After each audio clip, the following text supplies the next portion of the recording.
Hello everybody, it's Lisa Jane here from lisajanehealing.com and my Facebook page Awakening Your Authenticity, the Light in You.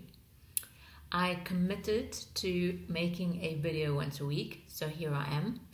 It's part of my journey currently to step out of my comfort zone and then also to kind of stick to something that I have committed to, which I am mostly good at. But of course, I'm human, and especially when it comes to me and stepping out of my comfort zone, like most people, I maybe kind of turn a bit of a blind eye and pretend, oh, did I really say that? But I did say that, and it's on camera, and there's proof.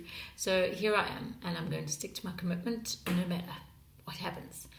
Fortunately, today is a good day. I've been very busy, but I'm here in between running errands for my teenage boys. So what I thought I'd speak about today, to just keep it nice and casual, is the full moon coming up tomorrow. I'm by no means an astrologer. There are plenty of amazing astrologers out there for you to listen to. But I did receive some guidance around what is going on at the moment. And this isn't just for this week or indeed for tomorrow. It has been happening for a while. And I kind of feel like we're on the crest of the wave of riding this, the crest of riding this wave. That's what I want to say. This wave is by no means going to crash at the end of the year. In other words, it is by no means over. It's kind of something that is going to take a long time to actually land to shore. And as some of my clients will know, that I receive my images and my guidance a lot of the times through symbolism. So this symbolism came in big and strong when I tuned in to understand what it was that I was guided to speak about today. And so the words that came to me were winds of change, and that we're actually riding the winds of change. Change is happening, even though it doesn't seem like it. But a lot of you will probably be feeling it. You will probably be feeling change in the way that you are responding to people. You will be feeling it in the way of change in terms of people respond to you.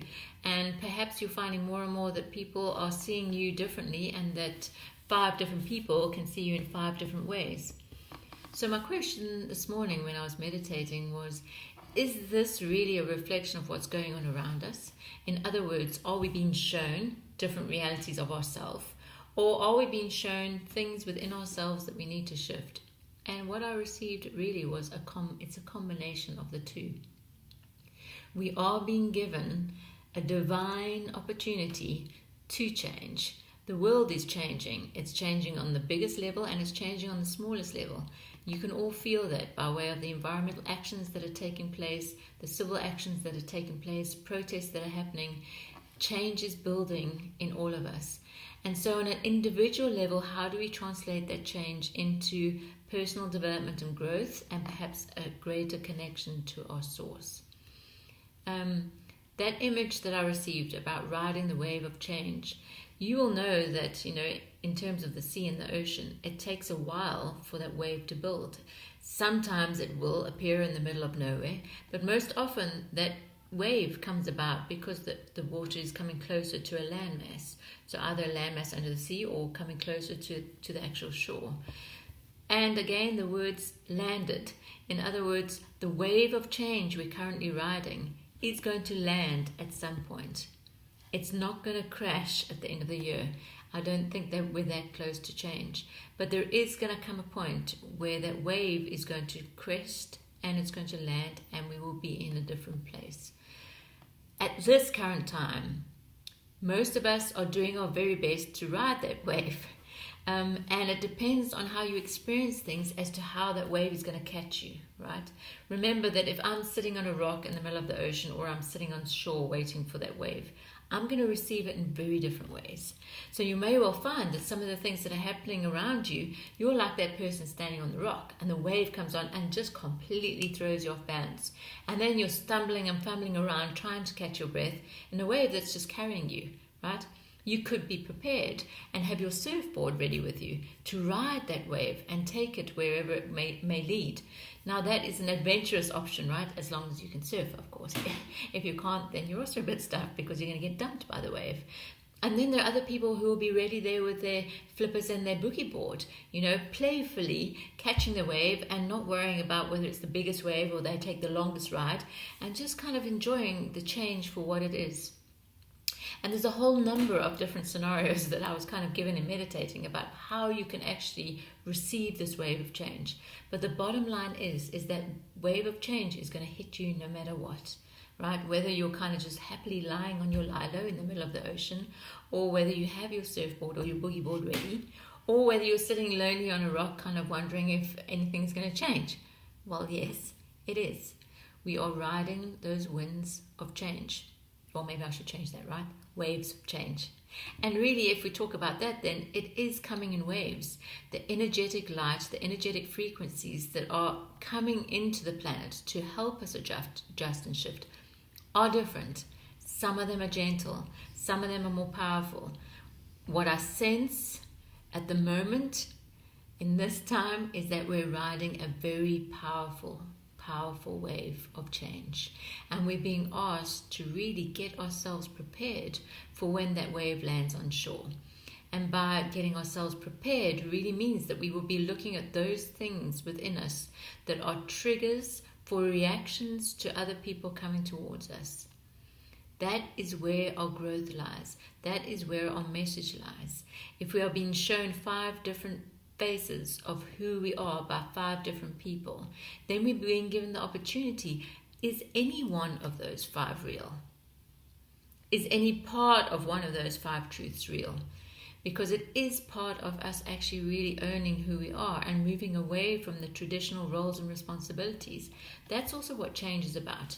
So, if you've been kind of aligned to a mother role or a father role and aligned to the traditional idea of what a mother is or what a father is, so father, financially provider, protector, etc., mother, nurturing, it might not be the case for you. You might be a mother who kind of has been so-called forced into a role because you gave birth to your child.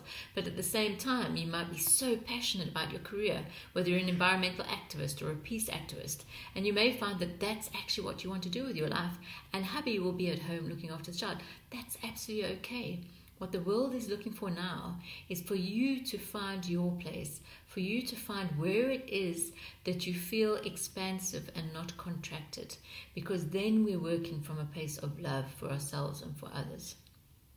So these waves of change that have been coming in have been happening for a number of years, and we've hit the one big 7-year cycle from 2011 through to 2018, when we had the full moon lunar eclipse in the middle of the year. So, shall I talk more? I think I've kind of shared enough in terms of what it is I need to give you. Just know that we are in a period of great transformation, internally, with other people, in our jobs, in our relationships, in our families, and in the world at large. And it is really your choice how to face that change. I mean, one thing I've always said to my children is that what you can be guaranteed of in life, guaranteed, is change, right?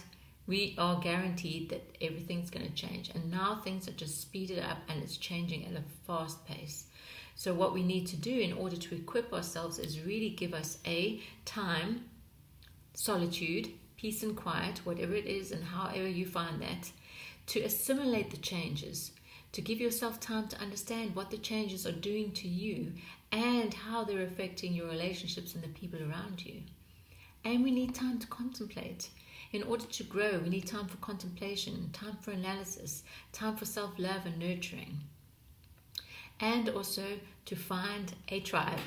So in other words, to find a friend or a group of people with whom you can discuss what is going on in your life. I think more and more we're finding that actually those people that you might have associated with or found solace in are no longer offering you that.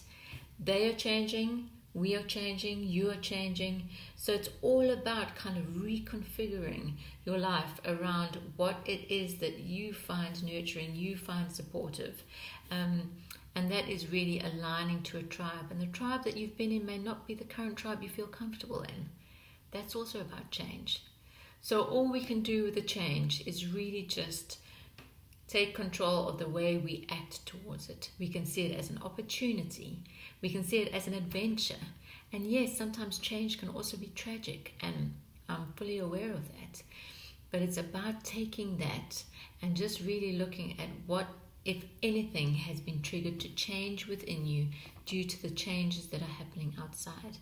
Because this wave of change, these waves, are not really going to support us staying the same.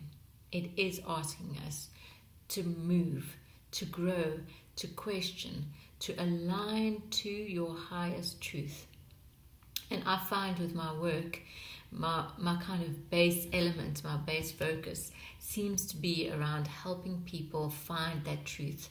In other words, align yourself to your source code. My first 4 videos on that have been posted. I think there's 4. I am going to carry on with that sequence, but I just felt it important today to discuss the wave of change that is happening, because I think it is going to be exacerbated by this full moon tomorrow, and will continue to be exacerbated until around at least September, October next year. So if you feel you were in for a rough ride 2017, 2018, 2019 is kind of going to be asking the same of you, to change and to grow and to move away from those aspects of yourself that no longer support your movement towards your highest truth and the highest expression of yourself as a unique human being connected to one another and connected to source on this beautiful, beautiful, amazing planet of ours. So I think I've probably spoken enough for today. I hope it was of some value. I am again reminding you of my events that are coming up, a silent walking meditation this coming Sunday. Although I look on my Facebook page and I see there's lots of people coming, so perhaps it's going to be a nice big group. I have just finished my 2nd coherence course, and all the feedback was great, and a lot of people found some great value and insights, and kind of really found a way to connect to their deeper self during that course. I will be running it again next year. I am off soon to Barrydale for the weekend, and then away during Christmas. But I will continue working up until then, and I will be back again after the 28th of December. And in the meantime, I think I'm going to continue posting once a week and see what happens. So I wish you a very, very blessed end of Thursday, and I'm hoping that the weekend coming is going to be a beautiful one. Ask yourself the question, how am I going to respond to change? Because change is coming. With that, I send you such love and blessings and big, big hugs. And thanks for listening.